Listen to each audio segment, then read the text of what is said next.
You don't, you know, if you gonna be saved, be saved. You don't be having sex, don't be drinking alcohol, don't be smoking.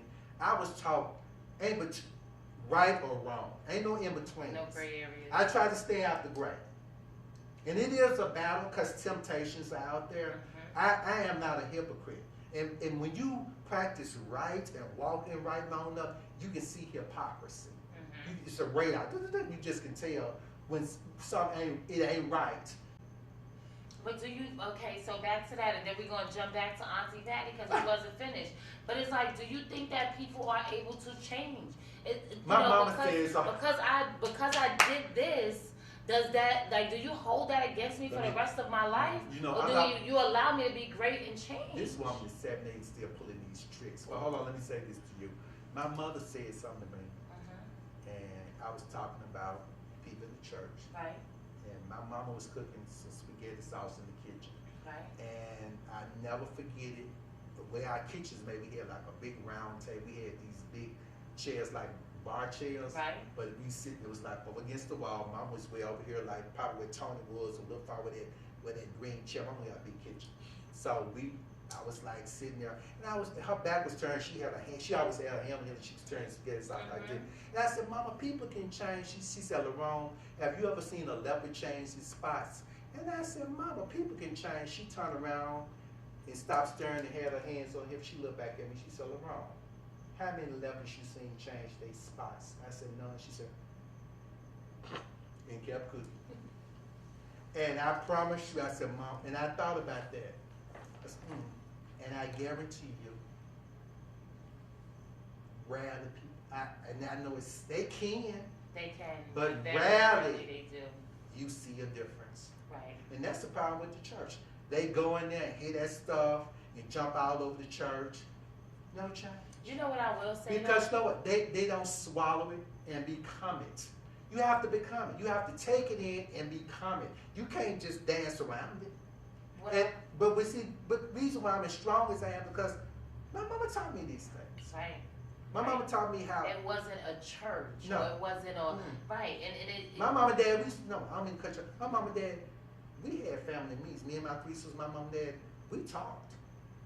But that's important. You need that. You understand? Yeah. Like it's more like you growing pray up. For me. When you grow up in the church, I'm not one. You know, a lot of people be like, "Oh, do you go to church?" And I don't go to church because as I got older, I felt like, you know, churches is one of those escapes. Like people, they use church as a shield. There's something wrong with it. Right, they use church as a shield. Like, oh, I go to church, so I'm perfect. And it's like, no, like people go to church every day and they be lying and they be stealing and they be robbing and they be setting up. And so I learned from, like you said, I have a praying grandmother. I have a praying great grandmother. Like these prayers have lingered and it went on like. Seriously speaking, my grandparents are still around. My grandfather is 90, just made 90, May 13th. Wow. And my grandmother will be 85, December 13th. Okay. And my grandparents, I mean, let me tell you, let me give you a quick little history real quick. Yes, okay. My grandparents, 90 and 85, they had 9 kids, right? No lie. I'm just going to start from them. On from their 9 to from their kids, grandkids, great-grands, great-great-great. It's about, I counted it. So the last time I counted, it was 84 of us. Everybody is still alive. Nobody is locked up. Nobody is, you know, nobody is you know, in handicapped, strung out on drugs, or nobody is disabled, anything of that nature. And I'm not saying that, you know, we're perfect or, you know, but it's a praying, it's a praying. Hold on, let me help you. Pick up. When I say this, keep talking. Please remember. Okay. The Bible said what? Train the child in the way it should go.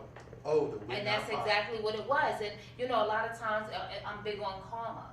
And see, the thing about it is, I look at my grandparents and I be like, Dad, you know, they did a great job. Like they really, it's like they were mindful of their actions. They were mindful of what they did because they understood that you will reap what you sow. And if you don't reap what you sow, it's going to linger on to your kids, your grandkids, and so on and so forth. And so I look at it and it's like, well, my family, not to say others aren't, but it's like we are truly blessed and we do not go to church. My grandmother is a praying grandmother. She prays and she knows, she quotes the Bible, she reads the Bible, and she does not step foot in anybody's church because she is the Bible. She is the church. And that's what I want to say, to scare people. When I see it, I stop preaching because guess what? And I'm going to say this, and they ain't going to like it, but it's true. Okay. The church is a hospital. Why go check in the hospital? Ain't nothing wrong with you. Them people sick in there. If they going in there, I guarantee you, they going because what? They looking for some form of healing. Right. And not realizing that they are the healing. And yeah, it's in you. Thy word have I hidden in my heart, that I might not sin against thee. If you don't get it down on the inside, you ain't gonna get it. You still ain't gonna get it. You ain't gonna get it. Because you gonna go out there and keep doing what you do. You know why? Because it ain't in you. My dad didn't go to church. You know what he said to me? My father used to stay with my aunt in Chicago before he married my mom. And he met Sam Cooke, Mahalia Jackson, he saw Lerone. He saw how the gospel singers would live. And he told me one time on the phone, some years ago before he pays Lerone, either they get it or they don't. No, they don't. Either they get it or they don't. They don't understand. If that's really a heaven and hell, y'all going straight to hell. But you ain't fooling nobody but yourself. Why you going in there? Why you go to the doctor and say, okay, look, you got high blood pressure. You can take these pills once a day. Either they get it and you don't take it. You don't want to be here. You don't want to be. You know what? Why you going in there? Then get mad at the doctor. Because I'm your doctor. I'm telling you what your problem is. Now you want to get mad at me. You know, it's so. You know, some people mad at me now because I told the truth about me being raped at G. Pastor Church. They mad. He shouldn't have said. Actually emailed me and told me you should have stayed there. You shouldn't have said nothing. Tell me they ain't sick. That's a sick person. To tell you, it's almost like you need to stay in that kind of abuse. It's self-torture. It's something wrong with them people. It's something wrong with them. It's self-torture. Now go back. Okay, so let's go back. No, you finished talking about your grandmama. Okay, no. What I was saying was like, even when you were saying, you know, people when they go through stuff and they ignore it. Like I look at it like my mom growing up, right? My mom she had a kidney disease when I was about 18, 19, right? And I seen how adamant my mom was about getting better. She just knew, like, I remember the nurse in a hospital told me in front of my mother, she said, your mother is gonna die if she doesn't get on dialysis. How long ago was this? I was 18, 19 they at the time, right? And my mother said, what? My mother turned around and cursed her out. And my mother said, you are not God. You don't tell her that I'm going to die. You don't speak on my life. She said you don't. Right. And so my mother, you know, the thing about my mother, because I see stories and I hear situations and, you know, and I see people who parents are sick, right?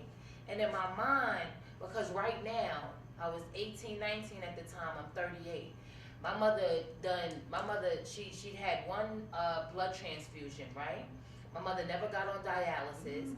My mother had a hip replacement. You couldn't tell she went through none of that. She walking around here. She played basketball with me. We go to the basketball court. But the thing about it is, right, it was mind over matter. And so she didn't allow it to control her. And I see these people and I see, you know, I have friends and I have, you know, people, I hear stories and they like, oh, you know, my mom got cancer or my mom is sick and then she still smoke or they still drink. And it's just like, dang, like, you know, I wonder, and I don't say it, but in my mind, I be thinking like, damn, your parents don't love you. Because my mother, she said, I was going to live for you because I know you wasn't ready for me to go. You couldn't handle this world by yourself. So I just prayed and I just stayed strong. And she stopped doing whatever it was that wasn't conducive to her well-being. You know, she said, I'm going to make sure I live for you. And she did. And so when I see people going through health issues and it's like, your parents ain't stopped smoking for you. I haven't smoked a cigarette in 2.5 years. And I had a cyst on my breast. And I didn't know what it was, right? But it scared me enough to say, oh, no, I'm not going to smoke no cigarettes. Like, I want to live for my kids. Exactly. And so I stopped. And people are like, how did you stop smoking? And I'm like, shoot, because I don't want to die. I got got kids to live for. And so I try to understand when people find out they got health issues and they continue to do the stuff that's gonna break them and kill them, why mentally do you not want to live for, not even for yourself, but you had kids, you have a purpose. So why you don't want to live for your kids? You understand? Like, why do you just want to die? Like, was that the purpose of your life? The purpose of your life was to just like to live and to do drugs or to drink or to smoke or to do this stuff and then that's it. And then they say, oh, you got cancer, and it's like you're just gonna keep smoking, or you're just gonna keep drinking, or you got alcohol poison, or you're just gonna, oh well, you have COVID, and you just put yourself in these situations where you don't want to better yourself. It's like it's really, I tell people, when you're sick, it's a mental thing, because see, your mind goes first. Your mind goes before everything else. And as long as your mind say, I'm gonna die, your body is gonna die, because your body is feeding off of what your brain is giving it. You understand? Your brain is saying, oh, I'm done. And so your body is like, I don't want to wake up. I don't want to work hard. I don't want to work out. I want to stay 500 pounds and be obese and then die because I'm overweight. No, tell yourself you're going to be great and you're going to better yourself, and know that you have it in you to want to live. It's like nobody has a purpose anymore. Yeah, who don't? Nobody has a purpose. And I look, and like you said, it starts from home. And this is why when my daughter, my 8-year-old, she's like, Mommy, I want to go to church. And in my mind, I'm like, girl, please. Like, you know, and you understand? It's like, it's so toxic that it's like, I just want, like, okay, so let me show you. And I tell my kids, I'm going to teach you how to deal with life. Because, see, if I teach you now, by the time the world tries to corrupt you, you're going to be able to decipher right from wrong. You're going to be like, oh, yeah, nah, my mother told me about that. Oh, yeah, my mother told me about you type of people. And then you'll be able, because, see, the thing is, if they jump, if they go that way, then it's like, oh, you had a choice, Pooh. Because Mommy told you this was going to happen. I'm very vocal and honest with my kids. Because I don't want them to be surprised. I don't want them to be surprised. I don't want them to sit. The world is not at all. No. Not at all. No. The world is a cruel place, and you have to be able to be very vocal. And them churches are full of predators and pedophiles. And you can't be scared to say. They are. You know what God showed me? I'm going to cut y'all. And I'm going to tell y'all something. I said, God, why do they cling to the music and the preaching gospel? Because they so half of them, they have to have. They have to have it to feel important. They know they feel disgusted. But I read some up on a drug that's circulating out, and it was saying somehow a lot of people, they need that to feel good about how nasty and despicable they really are. So but see, you can't see it because they dress up like it's self-sabotage. Yeah, they dress up like they so holier than thou. You know what I'm saying? But it's just a cover. The Bible said, having a form of godliness but denying the power there. The power you got in you, they don't have it. They don't have what is called self-resistance. The Bible said, resist the devil, he'll flee. They don't understand that. They flesh is so out of control. You said something, okay, if I'm not going to do this, I'm going to do this for my children need. Yes. Love will make you do great things. But the thing is, you have to know love. True. They don't know love. You get what I'm saying? No, you have to know love. If you don't know love, there's a difference between love and sex. Difference between love and sex.